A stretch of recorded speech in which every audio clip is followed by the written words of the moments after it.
अनुराग ठाकुर खड़े हुए, उनके बाद ये तो मैंने आपसे कहा अचानक बंद हो गया राहुल गांधी का भाषण, छोटा भाषण था।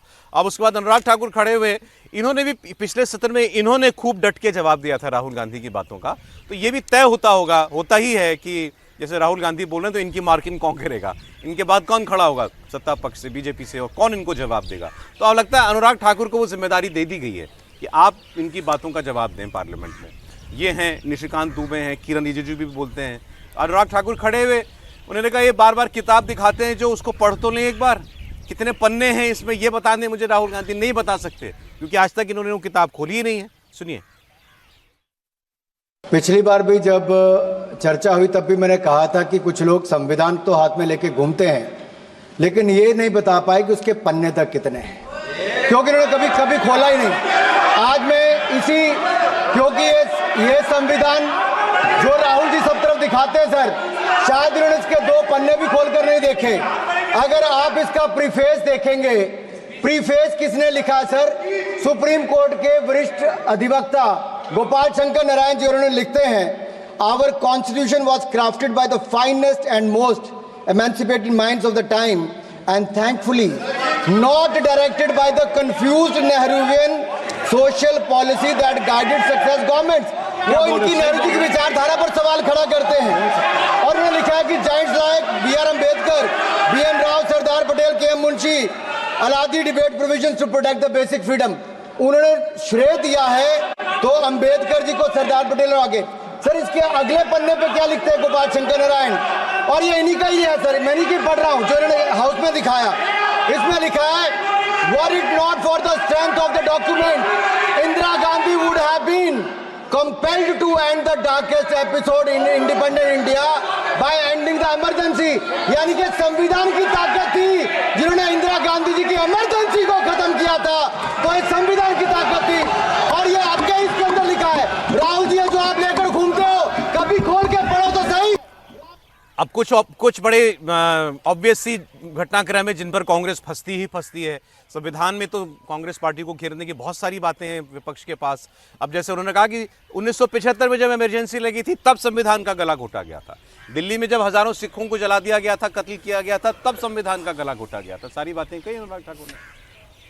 देखिए, जब भी राहुल गांधी बोलते हैं तो या तो अनुराग ठाकुर मोर्चा संभालते हैं या गोडा से जो सांसद निशिकांत दुबे तय है कि वो राहुल गांधी के प्रश्नों का जो भाषण था उस पर जवाब देते हैं। हालांकि किरण रिजिजू भी अब देने लगे हैं, अब तो संसदीय कार्य मंत्री है किरण रिजिजू बोलते हैं। मुझे लगता है कि राहुल गांधी ने आज जो बोला उस पर अनुराग ठाकुर ने बहुत 2-3 बातें जो कही है, बहुत बेहतरीन तरीके से उस बात का जवाब दिया था राहुल गांधी को। राहुल गांधी अगर आज चाहते तो कई अच्छे मुद्दों को भी उठा सकते थे उस सदन के अंदर। जब संविधान पर चर्चा हो रही है तो आप संविधान पर थोड़ा अध्ययन कर आते, बताते कि 10 साल के अंदर प्रधानमंत्री मोदी के कार्यकाल में उनको जब लगता कि यहाँ पर संविधान के खतरे उत्पन्न हुए, वो बताते कि 2025 के लोकसभा चुनाव में उन्होंने कैसे संविधान खतरे में नैरेटिव का जिक्र किया था और कैसे वो उसको आगे लेकर जाना चाहते हैं। वो बताते कि किस तरीके से दलित आदिवासी जिनका वो जिक्र कर रहे थे, जिस हाथरस पीड़ित लड़की का जिक्र कर रहे थे, उसके बारे में कहते हैं कि उनकी क्या है, कांग्रेस कैसे अपने राज्यों में इस तरीके से डिस्क्रिमिनेशन नहीं होने दे रही है। वो ईवीएम की बात कहते हैं। ठीक है, मुझे लगता है ईवीएम पे कल प्रियंका ने बोल दिया, हो सकता है उन्होंने इस बात का जिक्र नहीं किया होगा कि प्रियंका ईवीएम पे बोल रही है। जनादेश चोरी कर लिया तो मतलब ये तो सबसे बड़ा आघात है संविधान पर, अगर आप गंभीर हैं इस बात को लेकर। तो यही राहुल गांधी को जो मौका मिलता है, मुझे लग रहा है वो अक्सर इस बात को मिस कर जाते हैं चीज़ों को लेकर। आप एलओपी हो, आप एक सांसद नहीं हो खाली, आप विपक्ष के नेता हो, तो आपको भाषण के अंदर तमाम तरह के मुद्दे उठाना चाहिए। जब आपको पता है कि आपके भाषण के बाद देश के प्रधानमंत्री जो बहुत शानदार वक्ता है वो संविधान की इसमें चर्चा में हिस्सा लेंगे, तो मुझे लगता है कि आपके ऐसे प्रश्न उठाने चाहिए थे कि प्रधानमंत्री मोदी उसका जवाब देते,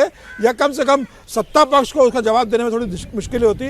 राहुल गांधी का भाषण वैसे ही एवरेज था, औसत जैसे हमेशा होते आता है, उसमें कुछ नयापन नहीं था। आपके लिए भी एक अपॉर्चुनिटी मिस रही है। बहुत, बिल्कुल हमेशा की तरह अपॉर्चुनिटी उन्होंने मिस किए। मैं सोच रहा था कि यदि ये बात तो आरोप से कभी छूट नहीं सकती कांग्रेस के भी, आपातकाल लगाया गया और गला घोटा गया संविधान का, लोकतंत्र का, लेकिन उसके अलावा कांग्रेस ने भी बहुत अच्छा काम संविधान को मजबूत बनाने में किया है। अब जैसे राहुल जी अडानी का जिक्र बार बार करते हैं कि ये सरकार जो है अरबपतियों के साथ, बिजनेस जो बिलियनर्स हैं उनके साथ रहती है, तो एक रेफरेंस उनको देना चाहिए था कि किस तरह से इंदिरा गांधी ने राजाओं का प्रिविवर्स को ख़त्म कर दिया। समझे? कनेक्ट करने का तरीका है तो उसी एक बात को। कनेक्ट है ना कि राजाओं का, और वो राजाओं का प्रिवी पर्स जिसको सरदार पटेल ने एश्योर किया था उन राजाओं को जब भारत का यूनिफिकेशन किया गया था। आप उसका हिस्ट्री समझिए, बहुत बड़ा फैसला है वो प्रिवी पर्स खत्म करने का फैसला। Exactly. मैं समझता हूँ आज़ादी के बाद हिंदुस्तान में किसी के लिए भी बहुत बड़ा फैसला हो सकता है। और जब आप अडानी का जिक्र कर रहे थे, कनेक्ट कर सकते थे कि भाई एक वो प्रधानमंत्री थी जिसने प्रिवी पर्स को खत्म कर दिया राजाओं का, और एक है जो उद्योगपतियों के साथ जुड़े हुए हैं। यदि आप कनेक्ट करना चाह रहे थे, इसका मतलब उन्होंने वो जिस तरह से हमारे जो सांसद अनुराग जी बोल रहे थे कि भाई वो पढ़ा नहीं है, वो तो खैर अपने राजनीतिक तरीके से कह रहे थे, लेकिन और उनकी भी जो टीम है वो उसको कनेक्ट करती। मैं कल से इस बात का जिक्र कर रहा हूँ, कांग्रेस को जो कांग्रेस ने संविधान में ताकत दी है उसका भी जिक्र करना चाहिए। और एक जिक्र और मैं कर दूँ, यदि राहुल गांधी जी पढ़ते तो जिसकी चर्चा पर सबसे ज़्यादा आरोप लगते हैं कांग्रेस पर, इंदिरा गांधी पर, 42nd अमेंडमेंट, 42nd अमेंडमेंट जिसे हम mini constitution, change of mini constitution कहते हैं, क्योंकि उसमें 28-30 वो किए गए। लेकिन उसके तुरंत बाद जब जनता पार्टी की सरकार आई, मोरारजी देसाई उसके प्रधानमंत्री थे, तो उसमें सारे लोग थे जो आज सत्ता पक्ष में बैठे हैं, मतलब उसी ग्रुप के लोग।